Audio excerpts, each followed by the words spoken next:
అయితే ఈ జనాభా లెక్కలో అత్యంత కీలక విషయాలేంటో కూడా చూద్దాం.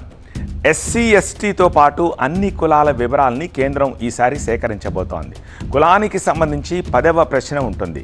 దీని దగ్గర ఒక ఓపెన్ కాలం ఉంచుతారు. ఎస్సీ ఎస్టీ కాని వారు తమ కులాన్ని అక్కడ పొందుపరచవచ్చు. ఇక Aadhaar number, voter ID, passport, driving licence ఈ వివరాలను కూడా ఈసారి అడగబోతున్నారు. అంతేకాదు మొబైల్ నెంబర్తో పాటు బ్యాంకు ఖాతాల సంఖ్య కూడా అడగనున్నారు.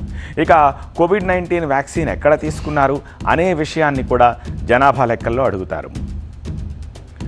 1931 తర్వాత స్వాతంత్ర భారతదేశ జనాభా లెక్కల చరిత్రలో ఎప్పటి నుంచో కేవలం ఎస్సీ ఎస్టీల వివరాల్ని మాత్రమే అధికారికంగా సేకరిస్తున్నారు.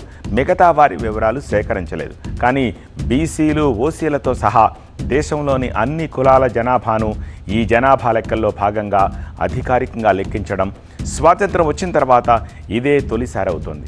ఈసారి జనాభా లెక్కలనేవి చాలా కీలకం కానున్నాయి. అయితే సెన్సస్ ద్వారా సేకరించిన వ్యక్తిగత సమాచారం గోప్యంగా ఉంచాల్సిన చట్టపరమైన రక్షణ ఉంది.